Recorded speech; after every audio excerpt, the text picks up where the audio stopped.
it's me, your pile of dirty laundry that's stacking up. I know that cleaning and washing me is not necessarily the most fun process and it can take a while, but if you want to make that process more enjoyable, how about you just pop in an episode of this podcast? Before I continue my first ever journey through the Harry Potter series, just a few quick announcements. First, this is the first episode of Potterless in July, meaning that it is donation time. Here at Potterless, each month we take $1 for every member of our team over at patreon.com/Potterless and donate it to a different charity. At the time of recording, we have 991 patrons, meaning that we will be donating $991 to Facing History and Ourselves. So this charity uses lessons of history to challenge teachers and their students to stand up to bigotry and hate. It's a charity that partners with educators around the world to reach millions of students in thousands of classrooms each year to teach them about bigotry and hatred in the past. I chose this charity because I feel like recently I have been learning a lot of things that weren't necessarily taught to me in history class, and that makes me very upset to know that the history of the country that I grew up in wasn't fully explained to me as a kid and was whitewashed down a little bit and made to seem nicer than it actually was.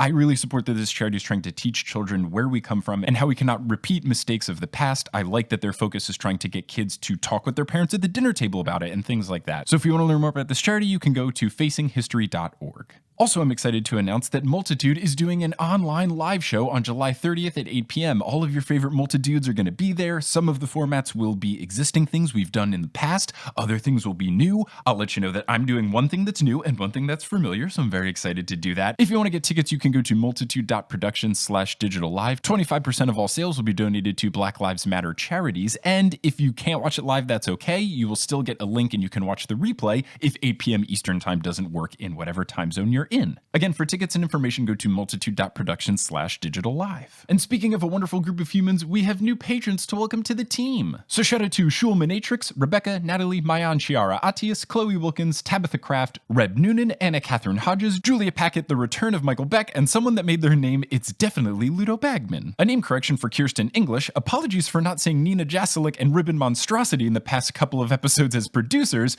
Shout out to Caitlin Ridley who upgraded their pledge, and a huge shout out to our newest producer level patron, Caw Caw Mother Feathers. They joined the ranks of Vicky, Aaron, Clown, Machismo, Samantha, Juan, Rosemary, Maria, Romina, Audra, Eleanor, Nikita, Ali, Amelia, Sarah, Ben, Rachel, Zachary, Orchid, Vivian, Haley, Alex, John, Noel, Liz, Brandon, Claire, Rory, Veronica, Lotta, Noah, Tracy, Colleen, Jennifer, Friday, Summer, Justin, Jacob, Maya, Mark, Polly, Zena, Harlan, Noelia, Addie, Nikki, Kine, Amanda, Alicia, Kafir, Sarah, Marta, Eileen, Keegan, Mr. Folk, Maya, Floor, Siri, Georgia, Skyla, Edel, Professor Threat, Ellie, Elizabeth, Michael, Kelly, Carrie, Connie, Jen, Nedry, Will, Samantha, Aurora, Marcos, Courtney, Marique, Ashton, Brittany, Phelan, The Meadows Family, Jenny, McKenna, Heather, Brad, Thomas, Brianna, Kevin, Lori, Chrissy, Yarl, Ashley, Peta, Sophie, Jen, and Callahan, Leah, Melissa, Bella, Melanie, Elizabeth, Britt, Becca, Reese, Adam, Joseph, Lily's mom, Tyrone Money, Madison, Kyle, Tonks, GK, Sabrina, Sophia, Farzan, Melanie, David, Matt, Okama, Hime, Yimki, Bony, Pony, Jacob, Kelsey, Taco, Bluefish, Rike, Taylor, Rochelle, Megan, Alicia, Riley, Colleen, Laurel, Rossanne, Erica, Miranda, Landon, Kendra, Natanya, Yogan, Darcy, Richard, Sandra, Craig, Andren, K, Steve, Leor, Angela, Julia, Demi, Kelsey, Michael, Danae, Michelle, Callista, Kringle, Lovekesh, Jennifer, Crystal, Henrika, Jeremy, Delkis, Katrina, Jerica, Michelle, Casey, Megan, 1000, Zot, Serenity, Jack, Sophia, Matthew, Dane, Rochelle, Kirsty, Robin, Chick, Mermaid, Aaron, Biatch, Ilaria, Liam, Lori, Gregory, Krista, Steamed Nuggets, and Can't I Bother? Who never go swimming in a pool without bringing a towel down, and then they have to knock on a window and scream very loudly to their mother inside, "Hey mom,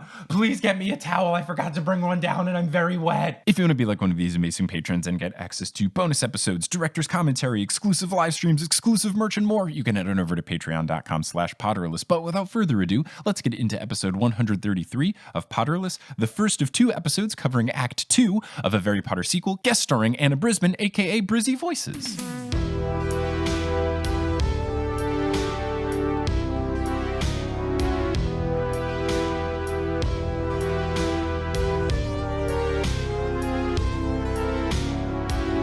Hello Internet, and welcome back to another episode of Potterless, the tale of a 28-year-old man who never read the Harry Potter series as a kid. He eventually got around to it, and now he's doing things beyond, spin-off material of sorts. My name is Mike Schubert, I'm that grown man, and I'm here joined today by someone that you may know as Brizzy Voices. It's Anna Brisbin. Anna, how's it going? Hey, it's pretty good. How's it going with you? You know, as we said before recording, all things considered, it's good. I feel like there's just a constant state of all things considered before any sentence I say these days.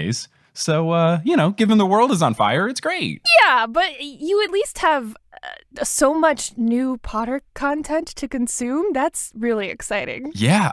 and extra impetus to do non-canon stuff because of a certain person's Twitter. Yay! Yeah. I mean, at least there is so much non-canon out there for us to nom nom nom. I'm very thankful that the timing of me doing non-canon stuff lined up with J.K. Rowling deciding to bookend Pride with Twitter storms of the anti-trans variety. Yeah, and no less than probably the unofficial stuff that she probably hates the most. Oh, yeah. Pretty sure she's got to hate Harry Potter musical stuff, considering how protective she is of it. That should just give me extra fuel. But we are here to discuss the remaining parts of a Harry Potter sequel. Now, you are not engaged to anyone in the cast, are you? Is this another Not surprise yet. I'm going to learn? No. Not yet. If I follow in my best friend's footsteps, I guess it might be on the horizon, but not yet. I'll go send a letter to Darren Criss letting him know. But what is your Alas. experience with the Harry Potter trilogy? When did you watch it? Are you a big fan of it? Where does that all fall with your fandom? I wish I could specifically remember the first time I saw Harry Potter musical. I assume it was just some point in high school because I specifically remember rewatching it first year of college with my Quidditch team. We had like a Harry Potter party where we like made cauldron cakes and pumpkin pasties and watched Harry Potter musical, and it was the best. So I've definitely seen a Harry Potter musical 2 or 3 times, and then Harry Potter sequel I had only seen once, probably the year it came out, and probably not since until yesterday. Wow. Okay. Cool. And yeah. I haven't seen the next one, the 5-hour-long saga that Tessa refers to. I've not seen that one. Yeah, I have not obviously seen it either. I did not realize it was so long until Tessa brought it up, but it's okay. We'll see. I'm excited to talk about it, but I'm excited for discussing the rest of a Harry Potter sequel, which I did enjoy. I don't know. I feel like I did enjoy Act 1 a little bit more, but there was less Umbridge in Act 2, so that made me a little happy, and that's like the biggest issue.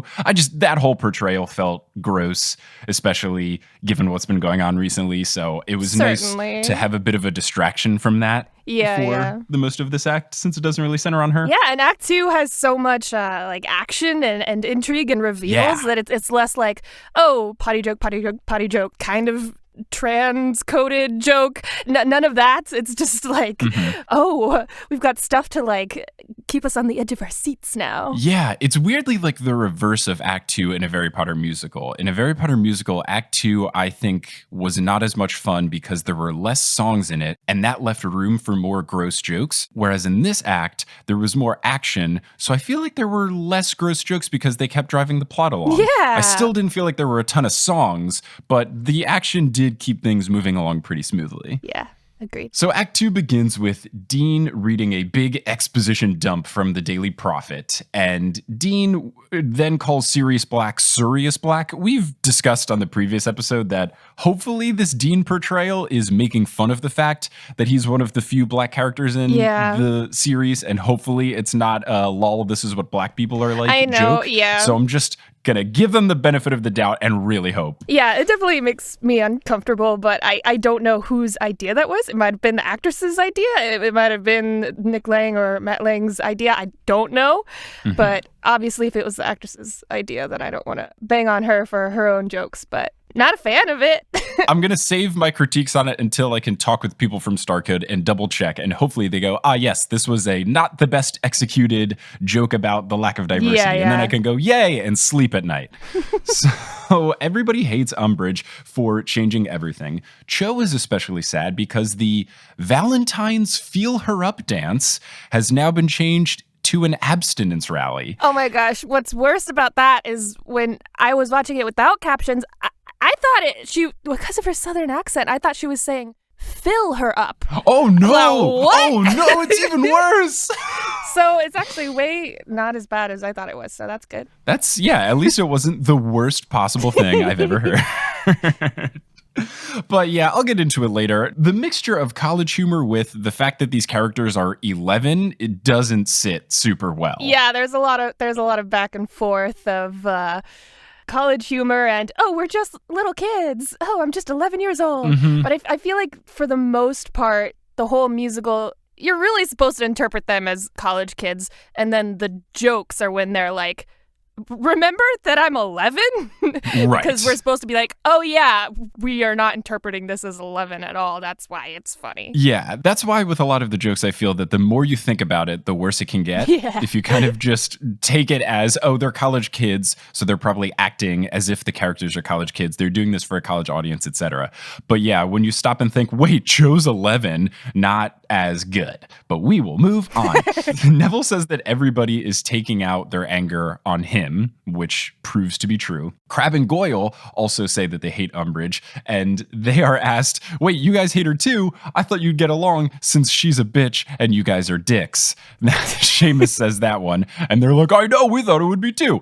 I'm not a huge fan, at least I don't think that bitch should be thrown around as frivolously as they do in this play, but like the core of this joke, I get, but the word choice, maybe not. Yeah, I mean, that's stuff that totally goes over your head, like in 2009 or whatever. It's just such the common vernacular. Yeah, and I do want to take this time to clarify something I've said in previous things, is that when I talk about things being in 2009, it definitely comes from my perspective of me being in college in 2009 right. and not necessarily like the world, because as a college kid in 2009, me and my peers maybe weren't as keen on, oh, we probably shouldn't be saying some of these words as much. I would hope, but I cannot speak from experience, if older people, like people who were in their 30s in 2009, maybe they had the realization a couple of years earlier, hey guys, let's stop calling everyone a bitch as a joke, because it's not funny. So let me just lay that out there that I do not speak for the world, because I was just a teenager in 2009. Hey, it's Editing Mike here. Just wanted a quick note for posterity. I don't know what past Mike was thinking when he recorded this podcast, but he forgot that he graduated high school in 2010, so I was not, in fact, in college in 2009. I was a junior in high school. I have no idea what past Mike was thinking. I'm very sorry for his transgressions and the inaccuracy of his statements. Anyway, back to the podcast. Sure, but I'm gonna problematically announce that I love the cleverest bitch of her age line. I still love that one. Yeah, I think the problem, and I said this earlier, is that because they use foul language so much that some of the lines I think could have been good, but it's the fact that bitch gets thrown around a lot that it becomes not as easy to digest, if you will. Yeah. Like, if that was the only time they said it, maybe it would land a little bit better. But the fact that they use it in some of these throwaway lines, like this line doesn't need it. Like, you don't have to call her that. You can say something else and still get the same point across. So I think it's just like the overuse of it that makes it kind of not feel great when you're done watching the play. Yeah, I do think a lot of it, at least when they're referring to Umbridge, comes from like, is probably based on sort of reader frustrations. I assume a lot of people reading Order of the Phoenix mainly had the thought like, Umbridge is such a bitch. Oh my God. I feel like that was a very common sentiment, and it probably feels a little bit cathartic to be able to actually say that in a Harry Potter setting and make it seem like the characters are actually calling her a bitch, when Molly's like the only one who ever says the word bitch in Harry Potter. Yeah, still wild that actually made it into the book. Yeah, right?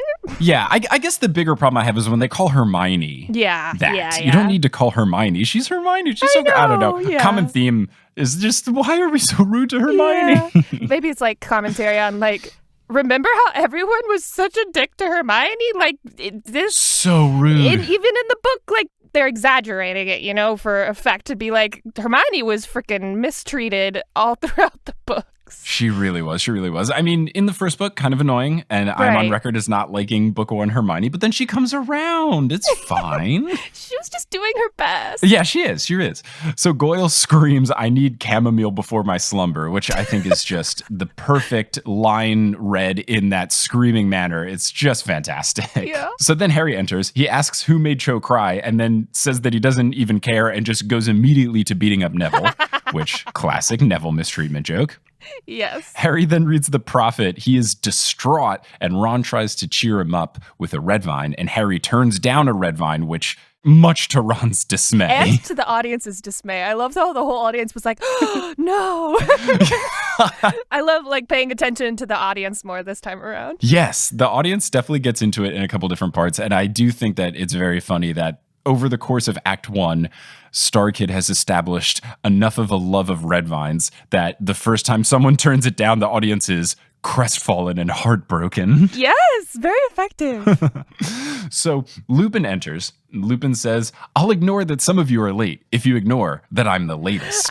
And nobody laughs, so he asks, what's wrong? I love it so much. It's so dumb. I love that he's like, you're not laughing at my joke. What the heck? It was a good joke. Yeah, I said a great joke. Nobody laughed. Clearly, something is wrong. Come on, I'm the cool teacher. So he asks them what's wrong. They say that they're afraid of Umbridge and everything. So he says, oh, so if you're afraid of the Dementors, why don't we learn the Patronus Spells? So he talks about the Patronus charm, and he says that all you need to do to cast one is have a wonderful thought. And then all of the kids in unison say, any happy little thought? Is that a reference to anything, or was it just funny because they all said it in unison and there was a piano in the background? I meant to Google it, but it sounds like such a reference, right? Like, is it a Peter Pan or something? It really felt like a theater reference that I was missing. I think it's from You Can Fly, You Can Fly, You Can Fly. I think it's in the lyrics for that. Oh, okay. All right. So Cho says that her happy thought is going to be imagining all of the attention being on her at the Valentine's dance. And then Lupin makes a joke about making that a reality. And this is the first instance where I started to feel uncomfortable because not only are we dealing with Cho being 11 years old, but now we're talking about a teacher hinting at a student-teacher relationship with an 11-year-old. This was, my brain kept thinking about it and I just wanted to not. I know. Because the more you analyze it, the worse it is. I know. And even if you read most of the characters as high school, college age, like you kind of average the two and imagine them all like in high school, like later Harry Potter years, even though it's literally the first year. But even if she's like in high school, that is so messed up. And it's, yeah. I mean, even in college, I don't think there is ever a good time when you have a relationship where inherently the power dynamic is off. Yeah. So it's just that joke compounded with her being 11 and being sexualized. And then also we're going to move on. Yeah, and her Flitwick, she makes a comment about Flitwick is going to fail her now, and oh, geez. So Lupin asks Ron if he's thinking about a snack or a frumpy little girl, and he says, no, I was thinking about Harry. And then Harry goes, oh, cool, I was thinking about me too. Oh, cool, me too. Yeah. I love douchebag Harry. I love this choice for the series as a whole. It's a very great choice. It's a very solid one. Love making fun of him for that. Then someone asks Lupin what he will think of, and then there's a piano key immediately after, and he looks off into the middle distance. And he says, I'm going to think of the man who considered me his best friend. And Ron goes, oh, Hagrid. Yeah, nice. That's a good one. Which it made me sad that there's no Hagrid interpretation in the first two musicals. Maybe he'll come up in the third, but I feel like them doing a Hagrid would have been really funny. Yeah, that feels like there's so much potential for jokes there, and it's shocking. Yeah. Maybe Hagrid will come into the play in the third one. We'll have to wait to see. But during the middle of this lesson, Umbridge breaks in and says what the spell is going on here. Love a good pun. She is mad that Lupin is going off curriculum and shows him the Defense Against the Dark Arts textbook that he should be using. And it just looks like a dictionary. It's just a huge book. And Lupin says that textbook is like 1,000 years old. It still refers to Dementors as ring wraiths. Which, now that I have finally seen the Lord of the Rings movies, I get this joke. Was that recent too? It was recent. I hadn't seen it growing up, and this is why I never read the Harry Potter books as a kid and everything. I just wasn't really into fantasy, so I never got into all of that stuff. But I tried to watch the Lord of the Rings movies at multiple occasions at my friends' houses, and the music was just always so soothing, and the landscapes were always so beautiful that I fell asleep every single time I tried to watch it. Yeah, I understand that very much so. But finally, my wife Kelly sat me down and we watched all of them.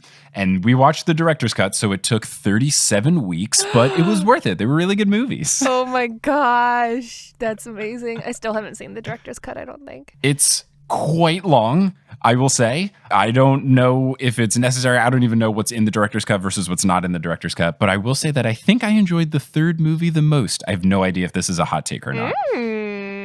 I don't know either.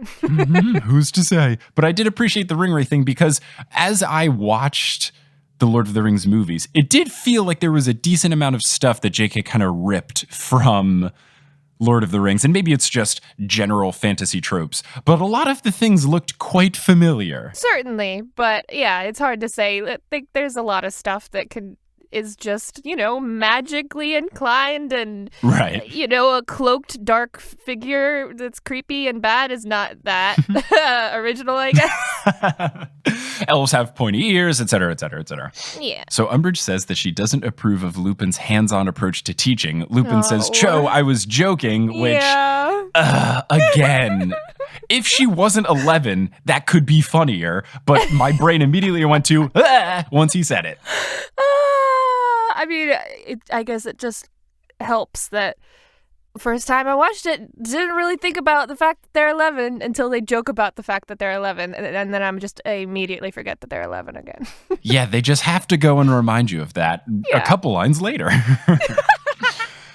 So Umbridge then fires Lupin. And as he is leaving, Cho says, too bad you were joking, Professor, because I could have been your greatest adventure. Again, 11, we're just going to move on. Oh my God. Lupin and Snape meet up as he is leaving, and they apologize to each other, which is really nice. And then Umbridge asks the students, guess who gets to be your new Defense Against the Dark Arts professor? And everyone goes, Snape? And then she goes, no, me! Which is very funny because, first off, always the joke in the books that Snape didn't get to be the Defense Against the Dark Arts professor, even though he wanted to really badly. And then earlier in the play, there was the question of who's going to be the new headmaster, Snape? No, me! Yeah. So I like the little callback here. Yeah, cute. But then Umbridge brings out Mama's Little Love Hand, which is one of those sorority Paddles? spanking things, but with nails on it. Yeah, I went to a college that did not have Greek life, so this is a bit lost on me. Okay, yeah, so I'm not well-versed in hazing tactics of sorts. I mean, they definitely don't usually have nails. But I was gonna say, I feel like nails wouldn't be a common addition to the paddle. yeah, but paddle is definitely like a hazing thing, and then they decorate it with the letters or symbols on it. I think also, I feel like back in the day, it was probably a little like school corporal punishment method or parental corporal punishment method, that paddle or switch. Yeah, I will never understand Greek life at all. Me neither. There's so many things that are confusing about it. I don't get the hazing. I don't get all of the different... I mean, I get that the letters are Greek, but I don't get it's like, oh, if you're in this house with these letters, it's this clique. But if you go into this house with these letters, it's a different clique. And then they have all of the different hand signs for the sororities. And they get their own house. It's so foreign to me. I am so baffled by it. I don't understand why it is stuck. Just a lot of deep psychological bonding and ingraining of loyalty. Very deep-seated stuff. It just feels like the peak of American culture of, this is a tradition because it's a tradition, so we keep doing it. Like, there doesn't seem to be any pro of like, yeah, this is a good idea. People are like, oh, it's about a brotherhood. It's like, you can just be friends with people in a normal setting. I played club tennis in college. I was friends with people who also liked tennis. Like, I don't get why it's like, oh, we're in the club where we beat up the freshmen because we love them. I don't understand. Yeah, it's kind of culty, you know? Like, when you go through that, it makes you closer, more bonded to the situation as a whole, because it's like you went through something to get there, and so you achieved something and stood out through something tough, and you made it, and then you like earned this position and in this group that now you have to feel really loyal to. Yeah, but I guess the whole struggle is just completely fabricated by juniors and seniors that are just hazing freshmen. Yeah. The hell that I went through in college was doing problem sets in the library until like 4 a.m, and then you walk out with your friends arm in arm. Yeah. Dorito crumbs all over your fingers and ramen in your belly. Yes. As you finally finished a practice set.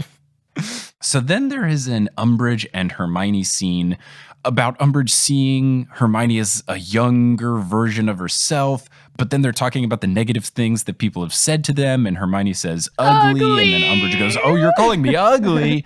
And then Umbridge wants to hit her with the spiky mama's love hand, but then everybody steps up for her, starting with Ron, and then Snape steps in to get them just to go to potions class, and then they get on out of there, all of them announcing hooray as they leave. The only time that anyone has said that before going to Snape's potions class. Yeah. Better place to be. But Umbridge asks Harry to stay back and asks Harry if he knows where Dumbledore is. And Harry says that he does not. And he says to Umbridge that she can do her worst. And then Umbridge says, oh, I will, and then cracks her own finger. And I legitimately jumped in my seat while I was watching it because I thought it was real until I realized, it was probably someone from the orchestra section making some sort of noise. But it was a very convincing cracking finger sound. Yeah, I never thought I always just never thought about it, assumed it was real. I don't know. You thought John Walker legit broke his finger? I just never thought too deeply about it, just in the theater mode of suspend all disbelief. Everything is real. That's just a testament to how good it was. It was incredibly convincing. Yeah. So Lupin then enters. He is drunk. And one of the funnier elements of him being drunk is that he pulls out a second flask after finishing his first one and then says Alohomora to the flask and then untwists it and goes, ha ha. Yeah. I love the use of little minimal spells in this one. Oh, it's very solid. Yeah. I feel like there wasn't enough of that in the books. If I was a wizard, I would use these spells just to do so many little things that I didn't feel like doing. Oh, yeah. Accio would be, every other word out of my mouth would be Accio. Mm-hmm. It would be really bad. It would be really bad to the point where I feel like I would turn into one of the people from WALL-E where it's just like, I've never moved before. I don't remember what walking is. Because you could just not teleport. What's the magic word for it? Apparate. Yeah. And then the sport doesn't even involve running. Oh my gosh, you're right. Yeah. I feel like you would have very specific core muscles in order to stay on a broom. But yeah, it would be a funky build to be a Quidditch player. But yeah, it would be really tempting just to apparate everywhere and Accio everywhere and not necessarily, walk and pick up something. Yup. It'd be a problem. Maybe there's magical potions and stuff to balance that out. Right. Yeah. There's an anti-muscle atrophy potion you can drink to make sure you don't lose all your muscle mass, much like I have done over quarantine. Oh boy, Yay. What a time. I've become a big noodle-likey boy. But I got home to my parents' place. My dad has some dumbbells in the garage, and I finally was able to do a workout with not just my body weight, which was so relieving for me, but not my muscles, because I think halfway through the first set, my legs were like, what are you doing? Oh. We're not used to this. I'm so sore immediately. It just means you're making progress again. That's true. It's true. It's very, very true. So Harry gives Lupin back the Marauders map, and Lupin starts to leave, but then he says, a full moon is coming up, Harry. Stay indoors, or I'll eat ya. Ha ha ha. And then leaves. So we cut to Umbridge, who has turned Dumbledore's office from a Zac Efron High School Musical themed office into a Team Jacob Twilight themed office. This is like the most clever callback joke twist thing for Headmaster Zephron being so great and whatever. You're not just recycling that. You're really building on it and making it make sense and making you have more reasons to not like Umbridge and just laugh at everything. It's really well done. And it's incredibly smart because at least what my understanding of the reception to High School Musical versus Twilight is that for the most part, High School Musical was beloved and Twilight was very divisive in that you either loved it or you hated it. So to do it so that you're not only changing Dumbledore's office, which is already upsetting, but also you're changing it from an objectively good thing to this terrible thing. And I've never read Twilight or watched it, but I know enough about it to know that being Team Jacob is wrong, I think. I feel like Team Edward is the less hot take of the team to be on. So I feel like it's the next level after. Do you have Twilight experience? Have you read it? Have you watched it? I would love an explanation. See, I'm not a good example because I read Twilight. Mostly I just listened to the audiobooks, but I didn't like it. Mm-hmm. But also I was Team Jacob because Edward is not, he's an empty husk. He has he's nothing. He has no personality. Okay. That is not a common opinion to have. I think at least Jacob is fun and her friend and has some form of personality. So I was always Team Jacob, but that is not what people who actually like Twilight side with for obvious reasons. Okay. I don't know much, but it feels like it's just a battle of everybody wants to eat Bella, but for different reasons. Yeah, a little bit. Actually, Jacob just wants to marry her unborn child. He wants to marry her unborn kid. Yeah, that's why I don't like Jacob. Now I remember. Yeah, I mean, up until that point, obviously, I was Team Jacob. The whole imprinting thing was not a cute thing. Is that revealed in the first book or is it revealed later? The very end of the last book.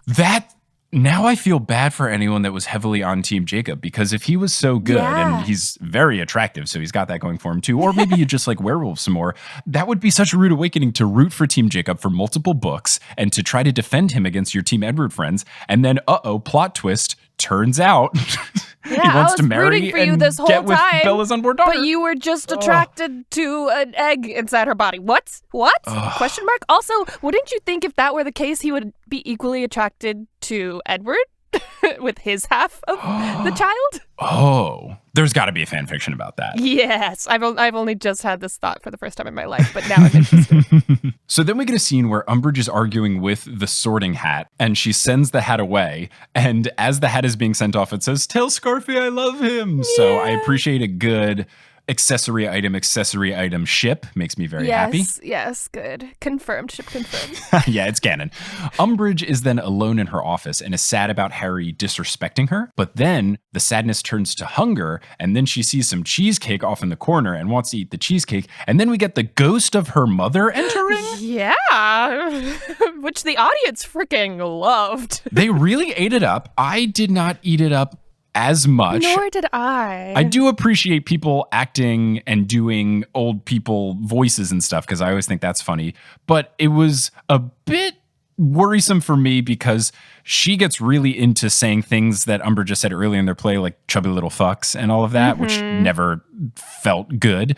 But then also she has this southern-ish accent that felt a little bit like maybe we're getting into trying to talk like southern black people thing, and I didn't really know if they were just going for a southern vibe. Yeah, I didn't know if it was... I never had that thought because for me that's just southern. I'm from South Carolina, so like okay, yeah, that was the other thing is I am very much a New Jersey born and raised boy. So I am not well versed in what is just making fun of the South versus what is racist. I hope wrong. It's just making fun of the South. Yeah, same. I mean, I never had the thought, but I'm white, so who knows? Who's to say? Regardless, wasn't a fan of this scene.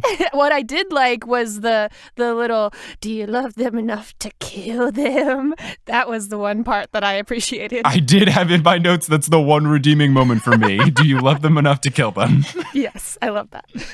And then Umbridge later on says, "But how do I kill the children? I don't want to hurt them." Yes. Do I use this axe I've been sharpening this whole time? So Snape then enters, and Snape gives us what is very important in terms of canon for a Harry Potter musical and that whole extended universe is Snape says, "Where did the poster of Headmaster Zephron go?" Mm-hmm. So that establishes that Zac Efron was a past headmaster of Hogwarts, which is very good. Oh, did they never say that in the first one? If they did, I missed it. I presume they did, but I could have been wrong. I think that was the idea, though, is it's like one of the portraits on the wall of headmasters, but this time it's a Zac Efron poster. That would make a lot more sense because usually in the headmaster's office, that's where all of the past headmaster portraits are. So yeah, that makes more sense. Yeah, see, it's even smarter than we thought. Mm-hmm. So when Snape asks this, Umbridge says that she's Team Jacob, and then Snape replies, "What do you want, you horrid bitch?" Again, one of these lines where could have used a different word, maybe. Yeah, certainly. But Umbridge then talks about the killing Harry plan and says that she can't do it, but needs someone at the school who hates Harry. And then Snape goes, "Don't look at me." And then Lucius kicks open the door and goes, "No, look at me." And then does what is so fantastic that I rewatched it roughly 82 times is he does a jazz square and then a leap and then a pirouette and then a pose and then Yaxley comes in and gives him water to rehydrate him. Yes, wonderful. Oh, the dance moves just absolutely fantastic. So cute. Really. And it was at this point that I realized because of the pose, I only just now realized that he was wearing dancer tights the whole time. Like he wasn't wearing pants. You didn't notice that till now. That's so funny. It's such a good little thing I didn't notice until the particular pose. And the detail is fantastic. Yeah. Lucius tries to get Umbridge in on the plan, and the plan is to let the Death Eaters into Hogwarts, leave Harry alone with Lucius, he'll torture Harry to find out where Dumbledore is, and then he'll kill him, and Umbridge agrees. Foolproof plan. It should be fine, right? What could go wrong? So Lucius and Snape then get into a song about the pensive and how there's always douchey guys like James Potter. And the song, actually pretty solid. The guy's voice, the actor who plays Lucius, really good. I don't know, is it vibrato where he's like, oh, for a lot of the singing? I thought that was vibrato. Very good. Yes. Yeah, this melody is so nice. It was very solid. And then you have a fun element where they rip off Snape's cloak and he's transported back. He's part of the pensive flashback. So smart. And you see the whole Snape yelling at Lily thing where lovely. James is picking on Snape. Yeah, and Lily stands up for Snape and then James says, fine, I'll stop picking on him if you go on a date with me. And Lily goes, you're such an asshole.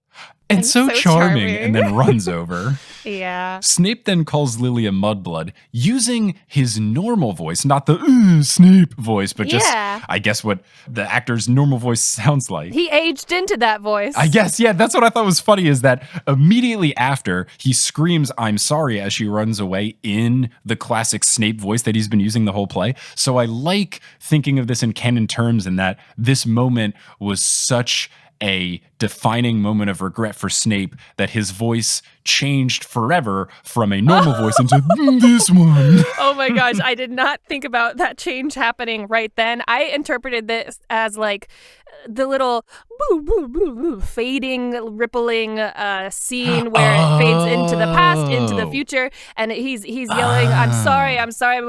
He's suddenly adult Snape and yelling, I'm sorry, back at his memories. And it's like my heart. I like that. So that's gotta be what it is. That is 1,000% probably what it is. But I'm just gonna leave my thing as an alternate interpretation, you know? It's like art. There's no wrong answer. Yeah, we can ask Joe. Yeah, true. We do have the ability to do so. Then we have Snape singing, and it was only until this point that I realized he hasn't sung in any other part of the musicals, the first or this one. Just ensemble stuff, yeah. And he has a great voice. Yeah. He's great. It's not easy to kind of sing in a Snape-ish voice that he's got going on, but it works. I mean, most of the time he doesn't. I mean, how could you? Yeah, truly. It'd have to be comical, and you don't want this whole thing to be comical. This is like actual feelings, so. Right. Yeah. And then the ending line of this song is just peak 2010. Lucius says, quote, you were totally pwned. Yes! Which was a word that I think rose and fell to fame in the year 2010.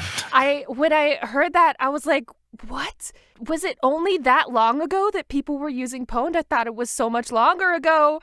Mm-hmm.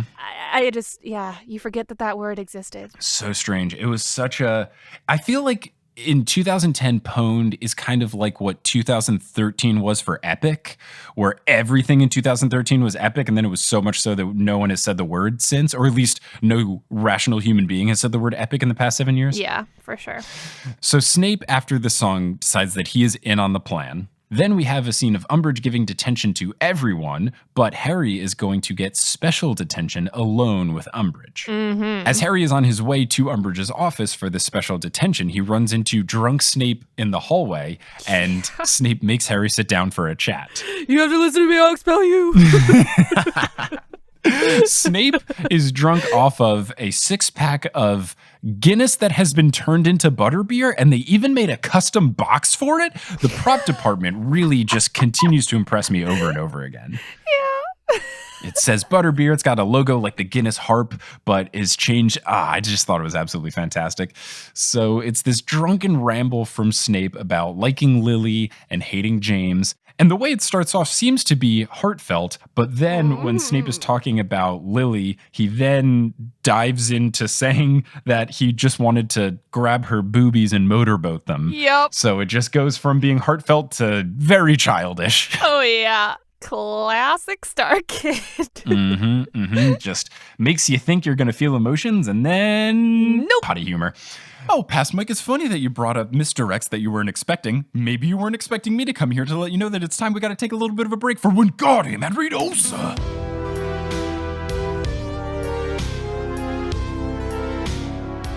Today's episode of Potterless is brought to you by HelloFresh. Let's say hypothetically that you are Sirius Black and you've been locked in Azkaban for a whole bunch of years. You're finally out and you haven't eaten good food in a very long time and you want to take it upon yourself to cook something, but you don't know what you're doing. You don't know where to get ingredients. You don't know how to cook things. You need recipe ideas. Well, you should sign up for HelloFresh. HelloFresh has something for everyone, including low-calorie meals, vegetarian meals, and family-friendly recipes each week. HelloFresh cuts out stressful meal planning and prepping so that you can enjoy cooking and get dinner on the table in just about 30 minutes, or if you don't even have that much time, they have 20-minute quick recipe options. And not only do these pre-portioned ingredients mean there's less prep for you, but it also means that there's less food waste. And something I appreciate about HelloFresh is the flexibility. You can easily change your delivery days or your food preferences, and you can even skip a week if you need. Recently, I made a crispy Parmesan chicken recipe with HelloFresh, which I really appreciated because I make a lot of different chicken dishes, and sometimes I can feel myself getting in a rut, but this new recipe was something to spice it up a little bit for a protein that I'm very used to cooking the same way. So the HelloFresh, not only are you getting the best value, but it's also the delicious choice. So if this sounds interesting to you as a Potterless listener, you're in luck because you can go to hellofresh.com/Potterless10 and use code Potterless10 for 10 free meals, including free shipping.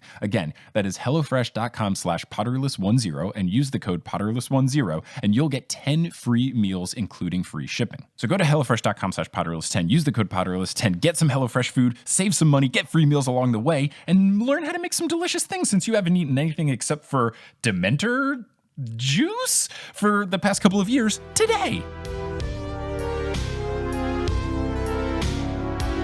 So Snape tries to warn Harry about Umbridge when he's about to go in. Harry doesn't listen. So he enters Umbridge's office and Lucius immediately greets him and Harry, in the most innocent way, goes, "Oh, hi." And then Lucius stupefies him right off the bat. Yeah, he's an 11-year-old. He can't do anything. Nah. So then we cut to everyone else being in the group detention and Cho is pretty mean to Hermione, calls her a little Umbridge. Ron tries to cheer up Hermione with red vines, and she declines, and he freaks out that nobody wants red vines. And again, the audience, as you pointed out, very on team red vines here. Yes. Powerful stuff. Are you a red vine or a Twizzler person? Bro, I had never heard of red vines. Okay. I had never heard of red vines until a Harry Potter musical. That was my introduction to red vines. So I will only ever associate red vines with the Harry Potter musical. I get it. I think a lot of people have that connection. And when I staunchly defended Team Twizzler over Team Red Vine in previous episodes of Potterless, I was met with mostly agreement. It seems like the vast majority of people agree that Twizzlers are better. But I did receive some fervent defense of red vines from people whose taste buds clearly are broken. And there was one person in particular that said, "No way, you're so wrong. Red vines are so much better." And then I made some sort of joke about their taste buds being broken. And they said the only thing better than original flavor red vines is black licorice flavored red vines. Oh, and then I threw my laptop into a dumpster and pushed it into the Mariana Trench because I could not deal with such a hot take. Oh my God, gross. I didn't even know red vines makes black. I guess. I don't know.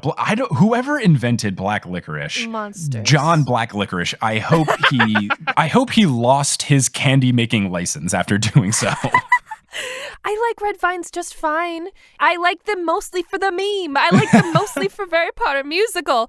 But I obviously, just taste-wise, texture-wise, much softer, nicer, I'm going to prefer Twizzlers. But they're very similar in my brain, so depends on the situation. Am I going for the meme or am I going for tasties? Yeah, and even now, I realize that I am a 28-year-old man with the stomach of a 57-year-old, I guess, because I just have no tolerance for sweets anymore. Yeah. My body, just after not having candy once a year for Halloween, I guess, anytime I have candy, because I don't have a big sweet tooth, aside from like ice cream or milkshakes or basically cold frozen dairy desserts, froyo, etc. Yeah. Anything other than that, I'm not a big sweets guy. So anytime I have candy, I remember I had a couple Smarties the other day, and after eating 4, I had a headache. I was like, "Oh, I gotta lay down." 4 Smarties? Oh my God. Oh, no, 4 individual, not like 4 packets. I know. That's nothing. I know.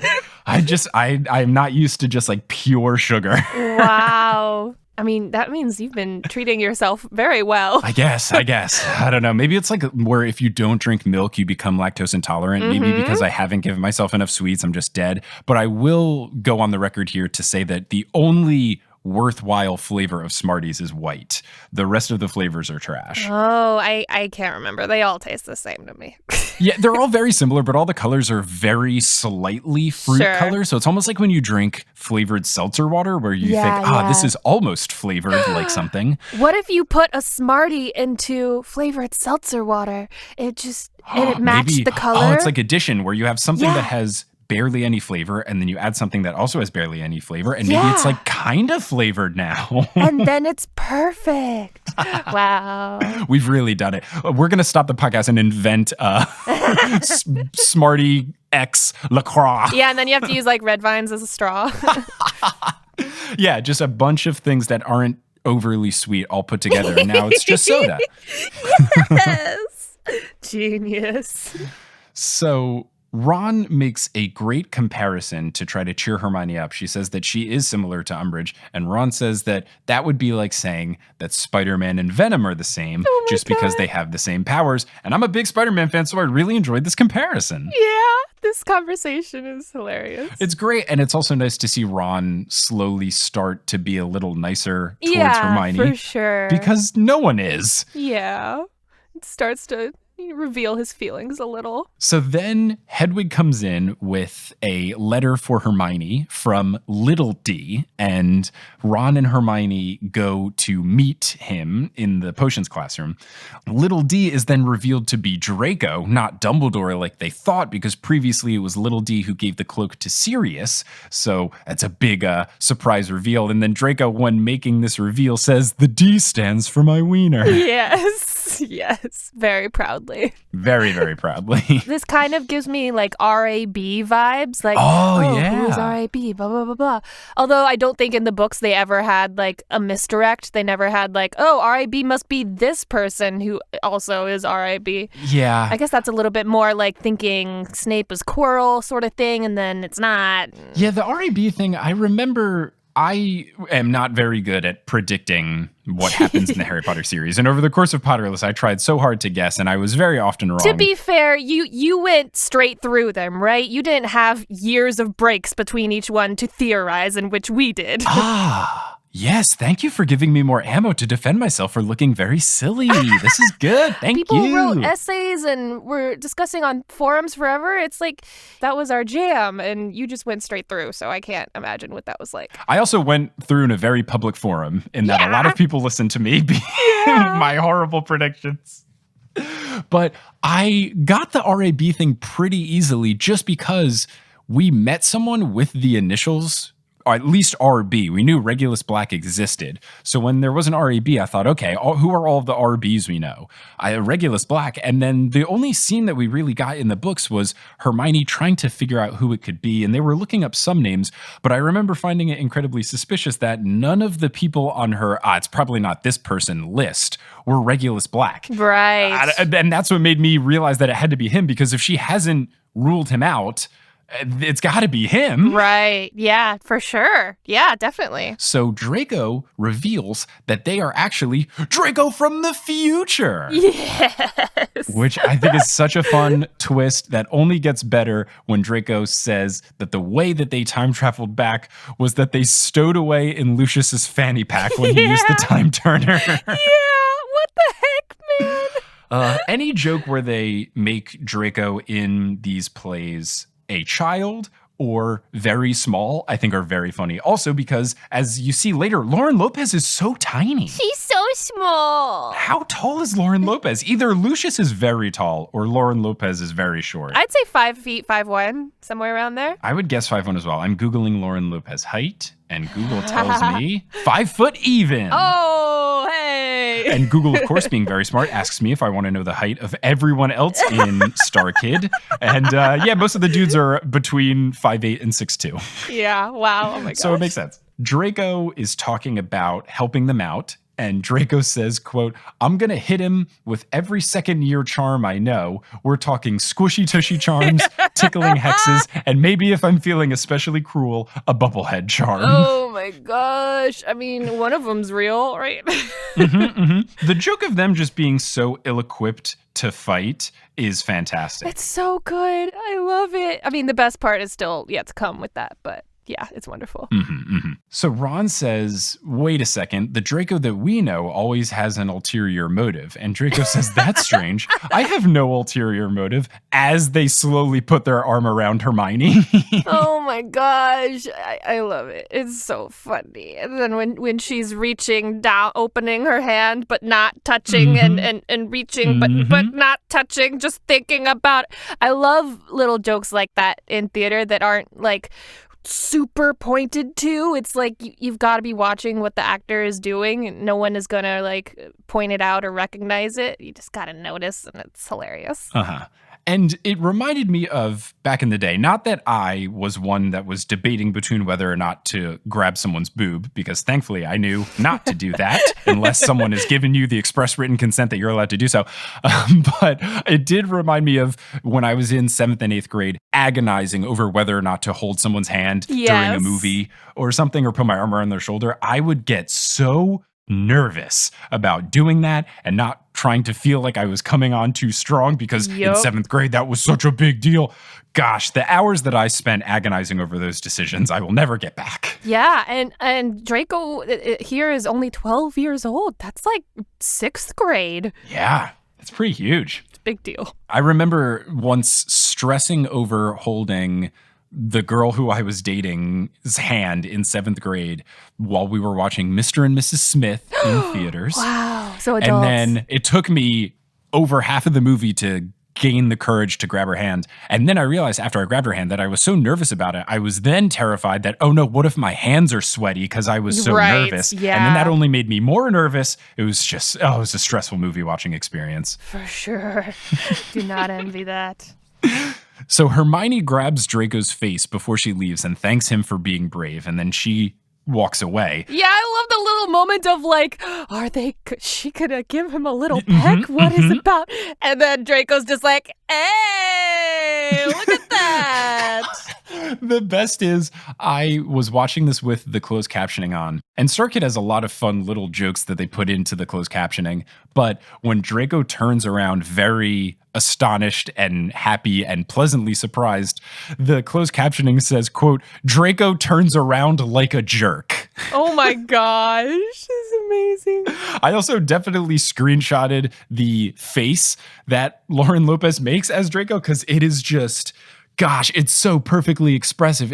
I was laughing so hard at it. It's so good. So then Draco walks over to Ron and pulls out a crayon drawing of his and Hermione's wedding, with Rumbleroar presiding as the officiant, with a speech bubble above his head that says, quote, by the power of Mars. Yes. I love how they don't really point all that out, and how Ron is just like, why is the priest a lion? And it's like, oh, well, you gotta remember from the first one. Otherwise, it's just a funny, weird thing that Draco did. It's like, oh, the priest is a lion, silly Draco, which is still funny on its own. Exactly. Then Ron gets very angry, gets real close up to Draco and says, 2 things, Draco. 1, you may be trying to help us, but 2, and then just shows his middle finger and says, you're still full of shit. Yeah. Then Ron does the most iconic thing in the entire play, where he does the got your nose joke, eats the nose, and poops out the nose, and puts the nose back on Draco's face, and then walks away with the most intense stare and point combo. Gosh. Yeah, you got poop nose now. Suck it. And Draco is floored. Poor little Draco, baby boy. Draco is crushed. Get the poop off. So the next scene is Lucius choreographing, and I stress choreographing because throughout the play, anytime Lucius talks about anything synonymous with planning or preparing or getting ready to do something, he always specifically says choreographing, which is such a nice little writing note I really appreciate since he's so into dancing. Yes. So he's choreographing what to do when Harry wakes up, and mid-choreograph, Harry starts to come to, so they break into these dance moves, and you just get a great shot, and shout out to the cameraman man, really great camera work in this filming of their play, is it's a zoom in of Harry's face and he just gives the like, yeah, like the frown of approval, Obama meme type thing. The like, yeah. Not bad, yeah. So Lucius starts to enact his evil plan. He gets a text from Umbridge and then goes, Umbridge, stop texting me. Umbridge enters immediately going, did you get my text? Which I think is my favorite Umbridge thing. I wasn't a big fan of all the portrayal, but the way that Umbridge asks, did you get my text? Feels like if I watched this when it came out, I would have asked people this all the time in this voice. Like I would have ran with this bit for sure. Are you kidding me? Yes. In college, this was probably the most quoted part of all Harry Potter musical things for us on our Quidditch team. It would always be like, did you get my text? But you didn't text me back. It was always that, for sure. What position did you play on Quidditch? I was a beater. Ooh. Which is this very defensive position that required much less running than keeper or chaser or seeker. Got it. How does that work in Muggle Quidditch because there are no bludgers? Do you throw dodgeballs at people or something? Exactly. We throw dodgeballs, and if you get hit with the dodgeball, you have to run back to your hoops and reset. Honestly, it sounds like a really fun position to play. Yeah, it is. So Umbridge then taunts Harry about her evil plans and then leaves. You have Ron, Draco, and Hermione then entering as Union Death Eaters. Oh my God. I love when Umbridge is walking out and they bump into her and she's like, oh, sorry. No, that's my fault. It's okay. It's just such a like normal, like when you bump into someone, it's like, no, it was my fault. Like very casual, realistic. Oh, my bad. But it's just Umbridge bumping into Death Eaters, but the Death Eaters are Ron, Harry, and Hermione. It's amazing. That's very good. So there are the Union Death Eaters. They say that you can only torture for so long before you have to take a break. So they have pizza. Yaxley comes over to get the pizza, but then it's a joke where Ron has a hole cut in the bottom of the pizza box, so then punches Yaxley in the face. Knuckle sandwich. But then Lucius is able to control the situation and figures out that they are not actually the Death Eaters. So then Ron resorts to getting a second pizza box and saying, oh, well, this pizza was a celebration pizza for after we saved Harry, but I guess we can give it to you. And then Yaxley very cautiously goes over to accept the pizza. I love how he puts his wand away like, oh, there's a real one. Oh, I love it. And then, of course, Ron punches him in the face again. Then Ron says, phase 1 is complete. It's time for phase 2, which is just throwing the box at Lucius and then trying to untie Harry. Such a good plan. It's fantastic. It's foolproof. They start to get away, but then Lucius grabs Draco. Doesn't realize it's Draco at first because Draco still has their mask on.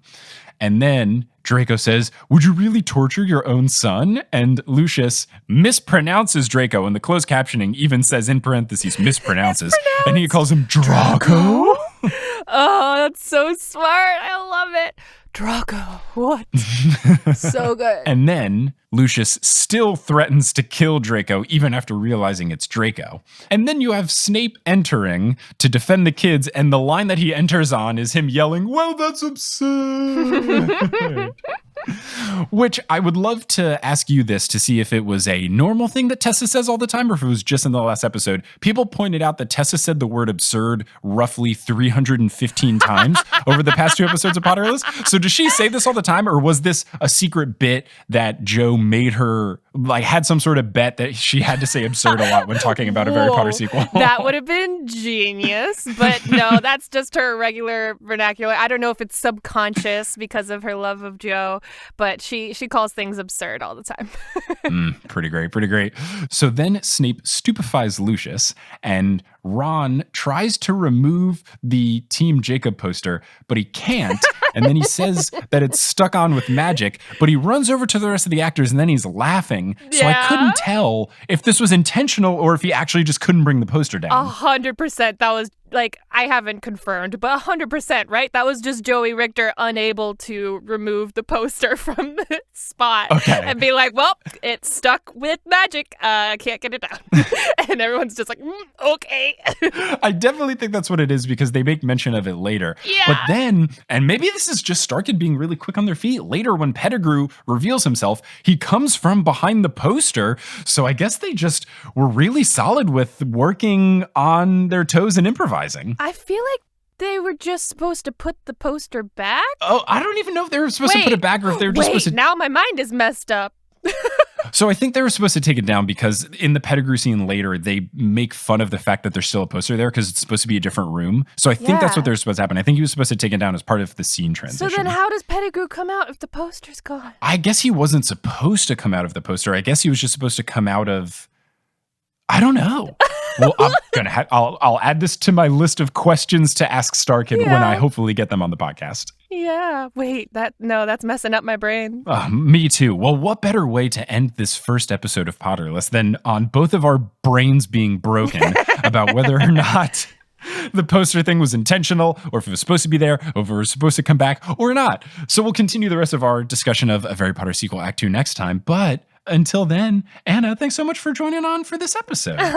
Thanks for having me. Can't wait to do the next part. Yeah, it's going to be great. If people want to find you doing stuff on the internet, where can they do so? Oh, I am at Brizzy Voices on everything. BRIZZY Voices on YouTube, Instagram, and Twitter especially, but also Tessa and I have the podcast Fantastic Geeks and Where to Find Them, just talking about all things geeky and largely 25% Harry Potter's mixed into most every episode. That happens. It happens.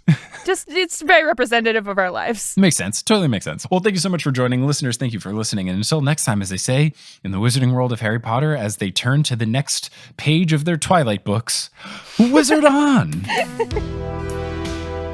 Hey, if you didn't hear me talk about it in the intro, Multitude is doing a digital live show on July 30th at 8 p.m. Eastern. All of your Multitude hosts are going to be there. There will be some familiar formats. There will be some new and exciting things. All of us are going to get in the mix. It's going to be very fun and very silly. And 25% of all sales will be donated to Black Lives Matter charities. Don't worry if you can't watch it live. We will still send you a link so that you can watch the replay of it if that time zone doesn't work for you. And again, you can get tickets and learn more over at multitude.productions/digital live. Potterless was created by Mick Schubert. It is hosted by Mick Schubert. It is edited by Mick Schubert. It is produced by Mick Schubert, as well as Vicky Garcia, Aaron Johnson, Klauser, Lopu, Marchismo, Samantha Rose, Juan Sanfilio, Rosemary, Daj, Marie, Lisa C. Keen, Romina Rivadeneira, Audra, Eleanor Curlin, Nikita Power, Ali Madsen, Amelia Krause, Sarah Nink, Ben Silver, Rachel Guthrie, Zachary Pulido, Orca Grower, Vivian the Owl, Haley Hastings Moser, Alex Consulver, John Kotker, Noel Basile, Liz Bigelow, Brandon Pickens, Claire Spencer, Rory Collier, Veronica Bartova, Lotta Bartova, Noah, Tracy Toya, Colleen, Jennifer Mark, Friede J. Svensson, Summer Rathel, Justin Montero, Jacob Parrish, Maya Gray, Mark Body, Polly Burge, Zena Rosnowski, Harlan Haskins, Noelia, Addie, Nikki Harris, Kine, Amanda Alfred, Alicia McLaren, Kafir Shaltiel, Sarah Shetter, Marta Morrison, Eileen Gazesh, Keegan Curran, Mr. Folk, Maya, Floor Sake, Siri Scarsford, Georgia Davis, Skylar Lilly, Edel Ryan, Professor Threat, Ellie Hoskov-Chova, Elizabeth Christofferson, Michael David Yordi, Kelly Otilio, Kerry Crumpler, Connie Bienkowski, Jen Went, Nedry OS, Will Huser, Samantha Lentz, Aurora Fruhoff, Marco Cepeda, Courtney Marie Grieger, Ashton Gabrielson, Brittany Gutierrez, Phelan the Meadows family, Ginny from the Block, McKenna Tweedy, Heather Langeal, Brad Harding, Brianna Cusumano, Kevin Stewart, Lori McDonald, Chrissy Tu, Jarls Fiven, Ashley Enstrom, Peter McGrath, Sophie Duda, Jen and Rose Dowd, Callahan and Darius, Leah Reed, Melissa Robb, Bella Barlack, Melanie Demi, Elizabeth Yu, Britt McLean, Becca Spry, Reese Dignan, Adam Graham, Joseph Torp, Lily's mom, T-Run Money, Madison Kyle, Don't Call Me Ninfedora, GK Have It Your Way, Sabrina Balsiker, Sophia Loves Pigs, Farzan Jarabat, Melanie DeGrave, David Douglas, Matt Barger, Okamahime, Yimki Bony Pony, Jacob Rossitano, Kelsey Gillespie, Taka Blowfish, Rike Mangor Jensen, Taylor Payne, Rachel Mobbs, Megan Moon, Alicia Chapman, Riley Kiddis, Colleen Waters, Laurel Happy, Rossanne Batamana, Erica Butler, Miranda Hurley, Landon Schwausch, Kendra Hertz, Natanya Page, Yogan Shanley, Darcy Alexandra Harrison, Richard Johnson, Sandra Rose, Craig McRoberts, Andron Kaufman, K.A. Robb, Steve Trelaw, Leor Nachum, Angela Hill, Julia Buzak, Demi Lynn, Kelsey Wellis, Michael Beck, Callista Delano, She Who Doesn't Have to Be Named, Elle Kringle, Lovekesh Longer, Jennifer Terzian, Crystal Pollard, Henrique Wolf, Jeremy Elmore, Delkis, Katrina Smith, Jericho Law, Michelle Spurgeon, Casey Canales, Megan Stempin, Let's Hit 1,000 Patrons, Serenity Allen, Jax G, Sophia Lyons, Sa, Matthew Babbitt, Dane Nemcher, Rochelle Unatmaz, Kirsty, Robin Garcia, Chick Parr, Mermaid and her Daddykins, Aaron Uggs, Not My Daughter, You Biatch, Ilaria Vicentin, Liam Simmons, Lori, Gregory Hughes, Krista Lee, Caw Mother Feathers, Nina Jasalik, Ribbon Monstrosity, Steamed Nuggets, and Can't I Potter? Web design by Kelly Schubert, and the music is by Bettina Campamanes. If you want to find us on social media, you can at facebook.com/Potterless, twitter.com/PotterlessPod, instagram.com/PotterlessPodcast, and reddit.com/r/Potterless. For any and all information about the show, as well as transcripts, you can go to PotterlessPodcast.com for bonus content. You can go to patreon.com/Potterless, and for merch,